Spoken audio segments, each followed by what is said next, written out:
Bismillahirrahmanirrahim. Alhamdulillah anak-anak sekalian, kita bisa ketemu lagi pada kali ini di materi pertemuan yang ketiga pelajaran sejarah kebudayaan Islam. Di mana kita akan membahas sekarang tentang kerajaan-kerajaan Islam di Indonesia.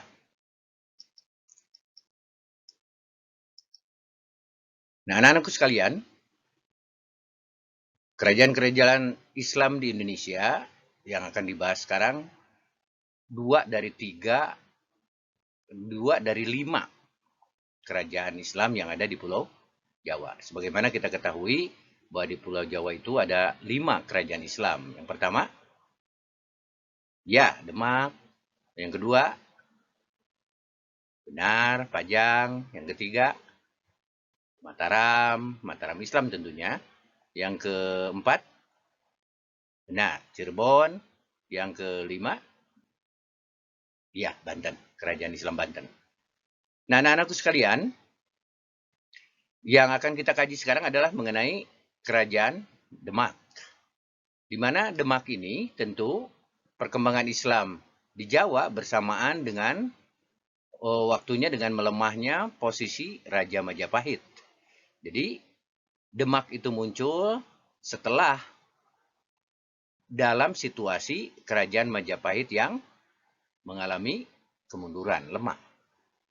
Di mana di bawah pimpinan Sunan Ampel Denta nanti Wali Songo ini bersepakat mengangkat Raden Fatah menjadi raja pertama kerajaan Demak. Kerajaan Islam pertama di Jawa ini itu diberi gelar oleh Sunan Ampel, yaitu dengan gelar Senopati Jimbun Ngabdurrahman Panembahan Palembang Sayyidin Panatagama. Gitu. Nah, tentu yang harus kita garis bawahi bahwa dalam pembahasan awal bahwa semester ini kita akan membahas tentang pengaruh Islam masuk ke Indonesia. Yang pertama, kalian masih ingat? Pengaruh itu masuk melalui perdagangan. Yang kedua, melalui struktur sosial. Oke, benar. Yang ketiga, melalui pengajaran. Nah, kita akan melihat di sini jelas bahwa nanti Sunan Ampel itu mengangkat Raden Patah sebagai raja, di mana ada sinkronisasi, ada kesepahaman antara ulama dan umaro. Sunan Ampel itu akan menjadi rujukan Raden Patah sebagai raja kerajaan Islam pertama di Pulau Jawa. Di mana kerajaan ini tentu akan diwarnai oleh pemikiran-pemikiran Islam. Otomatis kalau Raja Raden Patah ini masuk Islam, mendirikan kerajaan Islam, maka rakyatnya akan beragama Islam tentu. Nah, anak-anakku sekalian, Raden Patah dibantu oleh para ulama, yaitu Wali Songo. Jadi Wali Songo ini memberikan support terhadap munculnya sebuah peradaban di Indonesia, terutama dalam membangun kerajaan Islam di Pulau Jawa. Nah, Demak yang masih bernama Bintoro pada saat itu merupakan daerah pasal Majapahit yang diberikan Raja Majapahit kepada Raden Patah. Daerah ini lambat laun menjadi pusat perkembangan agama Islam yang diselenggarakan oleh para wali itu. Jadi wali memberikan saham terbesar terhadap peradaban dan keadaban kerajaan Islam di Indonesia.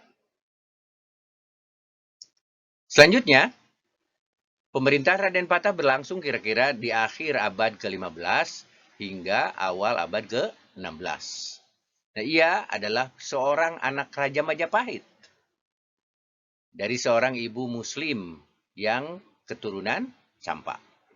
Jadi Raden Patah ini adalah keturunan raja dan ibunya muslimah, yaitu keturunan Campak. Nah, selanjutnya anak-anak sekalian, Raden Patah digantikan oleh anaknya nanti, Sabranglor, dan dikenal juga dengan nama Pati Unus. Menurut Tommy Pires bahwa Pati Unus itu baru berusia 17 tahun ketika menggantikan ayahnya pada tahun 1507. Nah, menurut Tommy Pires, tidak lama setelah naik tahta, Patiunus ini merencanakan suatu serangan terhadap Malaka. Semangat perangnya semakin memuncak ketika Malaka ditaklukkan oleh Portugis pada tahun 1511. Jadi mulai ada proses penjajahan yang dilakukan oleh Portugis atas Malaka. Akan tetapi, sekitar pergantian tahun 1512, 1513, tentaranya mengalami kekalahan besar, anak-anakku sekalian.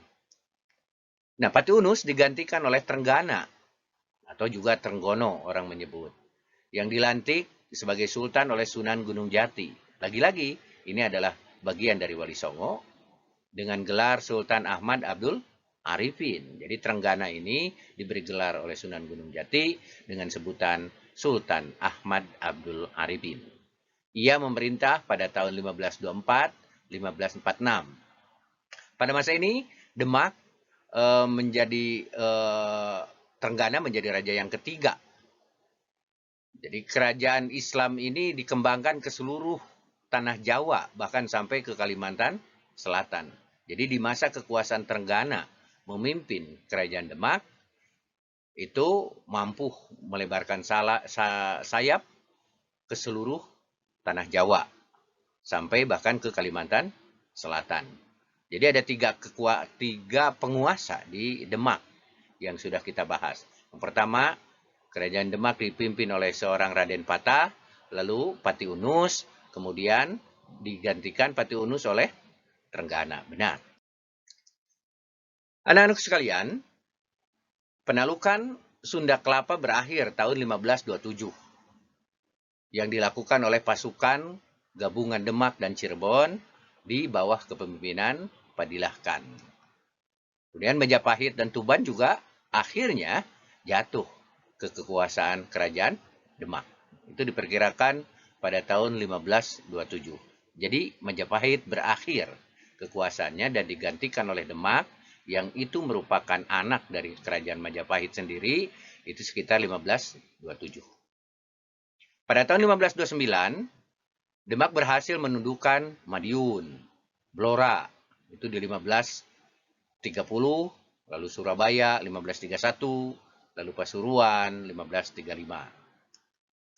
Kemudian antara tahun 1541-1542, Lamongan, Blitar, Wirasaba itu dikuasai oleh Demak, dan Kediri 1544, Palembang dan Banjarmasin mengakui kerajaan Demak. Jadi pada masa 1544 itu Palembang dan Banjarmasin mengakui kekuasaan Demak. Jadi Demak berkuasa sangat luas sekali, anak-anak sekalian. Sementara daerah Jawa Tengah, bagian selatan sekitar Gunung Merapi, Pengging, dan Panjang berhasil dikuasai berkat pemuka Islam di situ. Ada Syekh Siti Jenar dan Sunan Tembayat. Jadi ada saham dari para wali yang mensupport untuk perluasan wilayah dakwah Islam ketika kerajaan Demak berkuasa. Kemudian anak-anak sekalian, pada tahun 1546, dalam penyerbuan ke Belambangan, Sultan Trenggana terbunuh. Ia digantikan akhirnya oleh adiknya, yaitu Prawoto. Masa pemerintahannya tidak berlangsung lama karena terjadi pemberontakan-pemberontakan oleh adipati-adipati sekitar kerajaan Demak.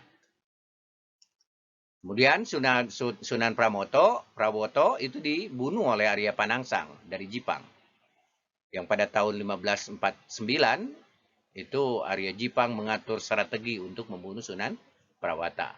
Nah, Demak berakhir dari kekuasaan dan kekuasaannya digantikan oleh kerajaan Pajang. Di bawah rajanya yang bernama Jaka Tingkir, yang berhasil membunuh Arya Panangsang. Anak-anakku, kemudian Kesultanan Pajang yang menggantikan Demak adalah pelanjut pewaris kerajaan Islam Demak. Jadi ketika Demak runtuh, digantikan oleh kerajaan Pajang. Nah, Kesultanan ini terletak di daerah Kartasura sekarang. Merupakan kerajaan Islam pertama yang terletak di daerah pedalaman Pulau Jawa. Usia kesultanan ini tidak panjang lagi. Kekuasaan dan kebesarannya kemudian diambil alih oleh kerajaan Mataram. Nah, apa yang terjadi? pergantian itu. Kenapa tidak lama? Jadi ada posisi yang sangat strategis yang terjadi, yang mendasar, yang terjadi di masa kerajaan Pajang berkuasa ini. Nah, Sultan Raja pertamanya adalah Jaka Tingkir, yang berasal dari Pengging, di lereng Gunung Merapi, anak-anakku sekalian. Nah, oleh Raja Demak ketiga, Sultan Trenggana, Jaka Tingkir ini diangkat menjadi penguasa di Pajang dan dikawinkan dengan anak perempuannya. Jadi, Sultan Trenggana itu menikahkan anaknya kepada Jaka Tingkir.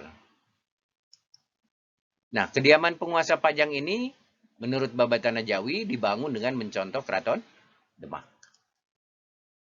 Pada tahun 1546, Sultan Demak meninggal dunia. Nah, setelah itu muncul kekacauan di ibu kota. Jaka Tingkir dengan segera mengambil alih kekuasaan karena anak sulung Sultan Trenggana itulah yang akan menjadi pewaris tahta kesultanan. Susunan Prawoto dibunuh oleh kemenakannya, Arya Panggiri, yang waktu itu menjadi penguasa di Jipang atau Bojonegoro sekarang. Nah, anak-anakku sekalian, ia memerintahkan agar semua benda pusaka Demak dipindahkan ke Pajang. Setelah menjadi raja yang paling berpengaruh di Pulau Jawa, ia bergelar Sultan Adiwijaya. Gitu. Pada masanya, sejarah Islam di Jawa mulai dalam bentuk baru. Titik politik pindah dari pesisir Demak ke pedalaman. Terjadi peralihan pusat politik itu, membawa akibat yang sangat besar dalam perkembangan peradaban Islam di Jawa. Kita kenal bahwa pengaruh Islam awalnya adalah masuk melalui pesisir pantai. Jadi pesisir pantai itulah yang menerima pengaruh Islam. Nah, di masa Kesultanan Pajang, maka sudah mulai berubah di situ. Dialihkan karena titik politik pindah dari pesisir Demak itu ke pedalaman, sehingga peralihan pusat politik itu membawa akibat yang sangat besar dalam perkembangan peradaban Islam di Jawa. Nah, daerah yang berhasil dikuasai anak-anakku, yang pertama adalah tanah pedalaman ke arah timur sampai daerah Madiun, itu dikuasai oleh Pajang.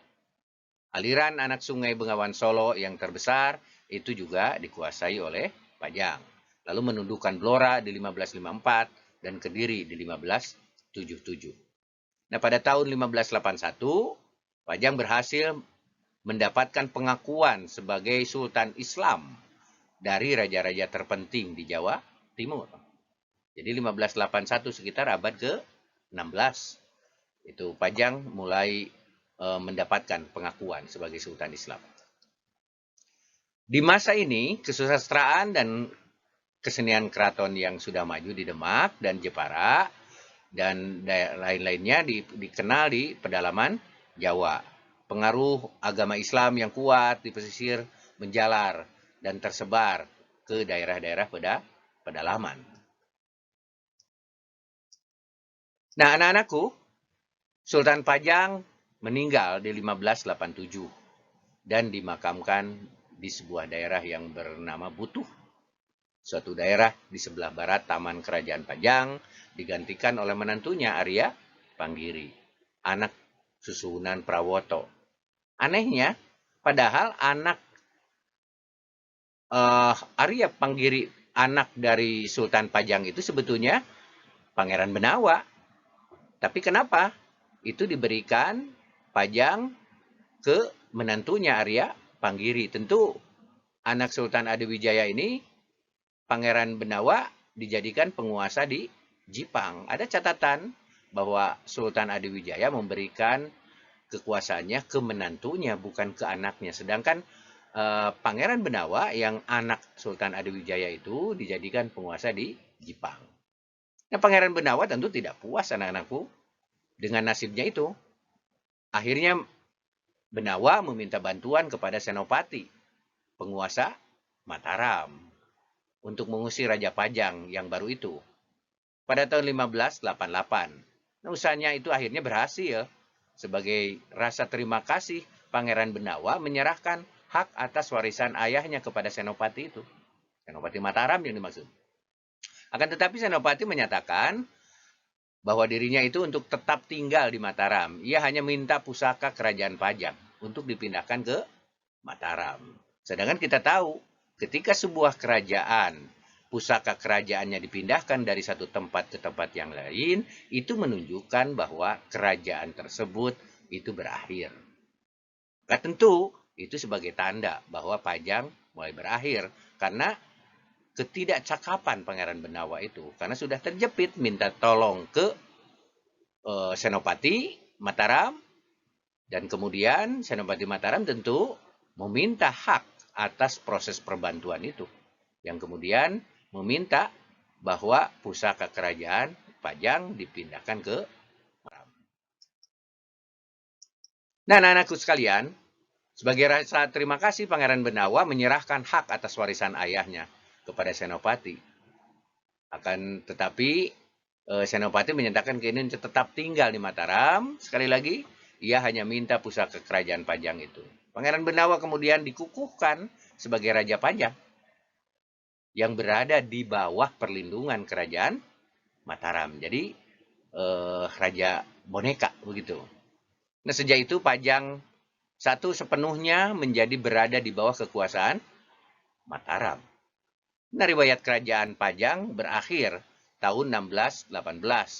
Kerajaan Pajang memberontak terhadap Mataram yang ketika itu di bawah Sultan Agung. Pajang akhirnya dihancurkan, rajanya melarikan diri ke Giri dan Surabaya. Nah, anakku sekalian, bila kita simpulkan, maka ada 5 kerajaan yang akan kita kaji. Tadi sudah dibahas, yang pertama Demak, lalu yang kedua Pajang. Yang nanti minggu depan insya Allah dalam pertemuan yang akan datang, itu akan juga dibahas tentang Mataram Islam, lalu Cirebon, kemudian Banten. Maka kelima ini nanti ada 3 yang tersisa itu kita bahas, dan Ustaz berharap anak-anakku sekalian mencoba membaca-baca kerajaan-kerajaan Islam di Pulau Jawa itu. Mungkin itu pertemuan kali ini anak-anak sekalian.